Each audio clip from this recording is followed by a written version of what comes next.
মিথ্যে কথা বলে মেয়েটা। গিজার তো এখনো চলছে। না, আমি নিজে বন্ধ করেছিলাম গিজারটা, কিন্তু তাহলে কি আমি মিথ্যে বলছি? এক মিনিট, আমি যখন আলিয়া ম্যাডামের কাছে গেছিলাম ওনার কিছু দরকার আছে কিনা, তখন আমি বাথরুমে দরজার ভিতর থেকে ঝাপসা হলেও আলিয়া ম্যাডামকে দাঁড়িয়ে থাকতে দেখেছি।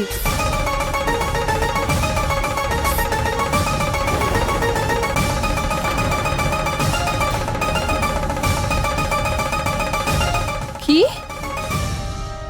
তুমি এসব কি বলছো? আজে বাজে কথা বলছো কেন? মাথা খারাপ হয়ে গেছে? আমি তো গিজারটা বন্ধ করার চেষ্টা করছিলাম। তুমি কি বলতে চাইছো? আমি ওখানে দাঁড়িয়েছিলাম? তুমি কি জানো না, যবে থেকে ওই সিঁড়ি থেকে পড়েছি আমি আর জীবনে কোনোদিন উঠে দাঁড়াতে পারবো না। এই মেয়ে, একটা ভুল লুকোনোর জন্য আর কত মিথ্যে বলবে? তুমি ঠিক করেই নিয়েছো তো আলিয়াকে শুধু বিরক্তই করবে। একে তো তুমি ওকে সিঁড়িতে ঠেলে ফেলে দিলে, তারপরেও দেখো ওর কত বড় মন, তোমাকে এখানে থাকতে দিয়েছে। কিন্তু না, তুমি ওকে কষ্টের উপর কষ্ট দিয়েই যাচ্ছ। এরকম কিচ্ছু না, আমি সত্যি বলছি। আমার মনে আছে যে আমি গিজার বন্ধ করেছিলাম, কিন্তু আমি জানি না সেটা কি করে চালু হলো। হ্যাঁ, তুমি সত্যি বলছো আর বেচারি আলিয়া মিথ্যে, এটাই বলতে চাইছো তো?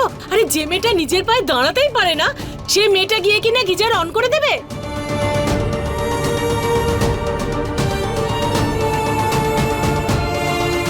তোমার খুব শখ না জল গরম করার? আজ আমি তোমায় দেখাবো জল গরম কি করে করতে হয়। কিন্তু বলবে না, এবারে শুধু দেখো। পিসিমা, আমি সত্যি বলছি। এসো এসো, তোমাকে দেখাচ্ছি। মানুষকে কষ্ট দিয়ে খুব ভালো লাগে না তোমার?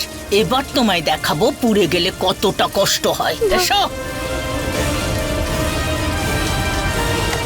পিসি, এ কি করছো তুমি? চলো। আয়ুষ্মান! পিসি, তুমি এটা ঠিক করছিলে না। কি ঠিক করছি না আয়ুষ্মান? একবার বল আমায়, কি ঠিক করছি না? এই মেয়েটা আলিয়াকে শুধুমাত্র কষ্টই দিচ্ছে। ওরও তো জানা উচিত যে পুড়ে গেলে কতটা কষ্ট হয়, যেমন আলিয়া কষ্ট পাচ্ছে। দেখ ওর অবস্থা। পিসি, গয়না এটা ইচ্ছে করে করেনি, হয়তো ভুলে গেছিল। গিজারটা অফ করতে ভুলে গেছিল। পিসিমা, আয়ুষ্মান আপনাকে ঠিকই বলছে। গয়নাকে আমাদের শাস্তি দেওয়া উচিত নয়। তাহলে ওর আর আমাদের মধ্যে পার্থক্য কি থাকবে? আমি নিজের পায়ে দাঁড়াতে পারি না, এখন গিজার বন্ধ করতে পারি না, তো গয়নারিতে কি দোষ বলুন? ও হয়তো ভুলে গেছে যে আয়ুষ্মান যখন আমার অপারেশন করেছিল তখন ঠিক করে হয়নি, তাই হুইল চেয়ারই এখন আমার ভরসা।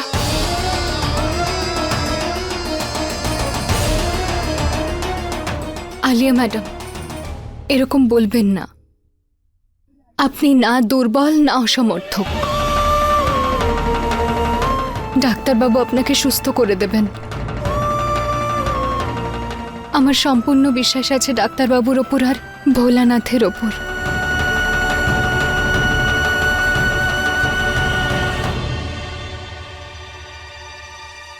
সরি আলিয়া, আমার জন্য তোমার এরকম অবস্থা হয়েছে। I am really sorry. It's okay Ayushman, আমার কপালে যা লেখা আছে তুমি তো পাল্টাতে পারবে না, তাই না? তুমি সরি বলো না।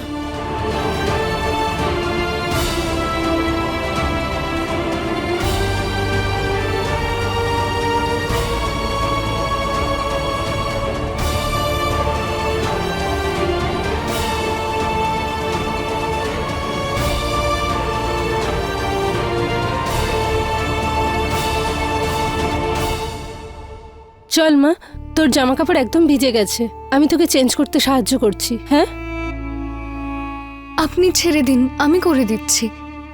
কোনো দরকার নেই। ঠিকই বলছো উর্বশী, তুমি আলিয়ার কাছে থাকো, ওকে বিশ্রাম নিতে দাও। আমরা না হয় পরে আসবো। ঠিক আছে।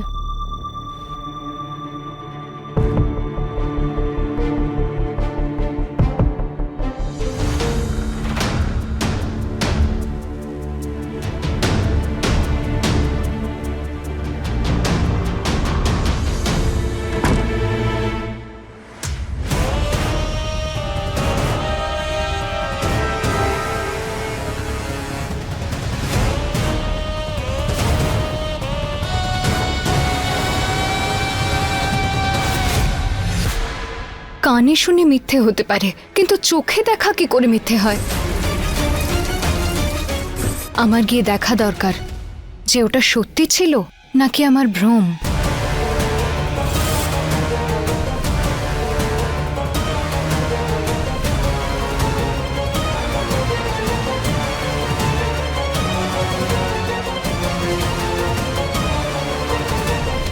মানতেই হবে, কি অ্যাক্টিং করলি তুই।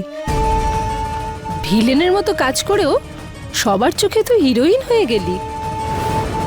এবার মাকে তো একটু জড়িয়ে ধর। হুম,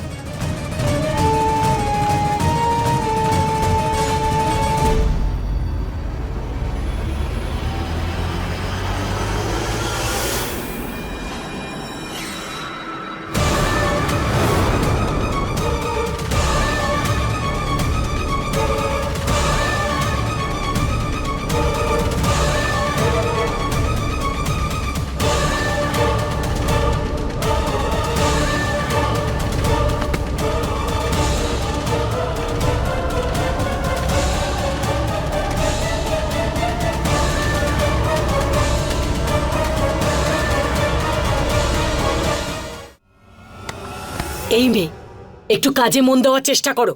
এই যে এত সব টেবিল রয়েছে, সব নোংরা রয়েছে, কে পরিষ্কার করবে? হ্যাঁ, তাড়াতাড়ি গিয়ে পরিষ্কার করো। আর হ্যাঁ, রান্নাঘরে অনেক কাজ আছে, আগে গিয়ে ওটা করো। আমার দিকে তাকাচ্ছ কেন? যাও। সারাক্ষণ শুধু এদিকে ওদিকে ঘুরতে থাকে।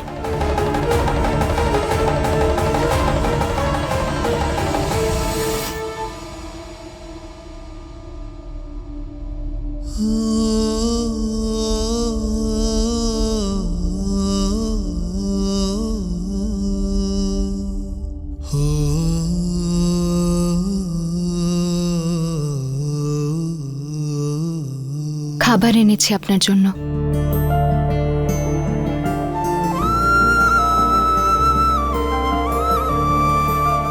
আসুন আমার সঙ্গে, বসুন।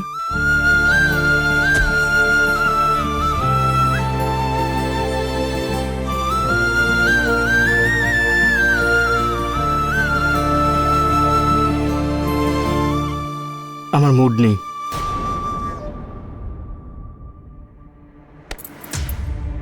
আমি বলছি যখন তখন আপনাকে খেতে হবে, না হলে আপনার আমি শরীর খারাপ বললাম তো হবে। আমার খেতে ইচ্ছে করছে না, মুড নেই আমার। আমার জন্য?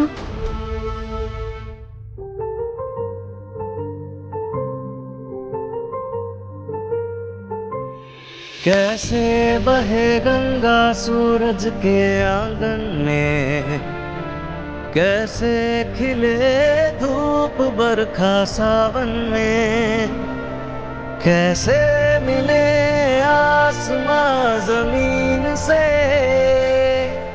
क्या करे शिकायत नसीब से। आग और पानी सा अपना किस्सा है, तू हमारी कहानी का आधा हिस्सा है। आग और पानी सा अपना किस्सा है, तू हमारी कहानी का आधा हिस्सा है।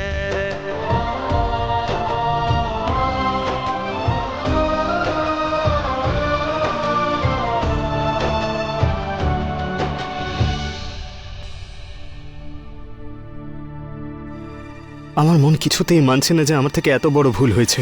আলিয়া ঠিক কেন হলো না? আজ আমার জন্য ওর এই অবস্থা। আমি বুঝতেই পারছি না এসব হলো কিভাবে।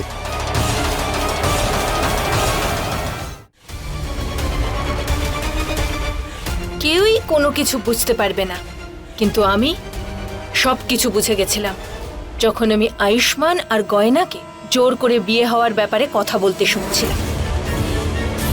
এটা কি বলছেন আপনি? আপনি নিজে আমায় বলেছেন যে এই জোর করে বিয়ের সম্পর্কটা আপনি মানেন না। তাহলে আমার এই মঙ্গলসূত্র আর সিঁদুর আপনার কি সমস্যা করছে? তুমি তো মানো এই জোর করে দেওয়া বিয়েটাকে, সবকিছু তোমার জন্যই হচ্ছে। না তুমি জোর করে আমার সঙ্গে বিয়ে করতে, না বাধ্য হয়ে আমাকে মঙ্গলসূত্র পরাতে হতো।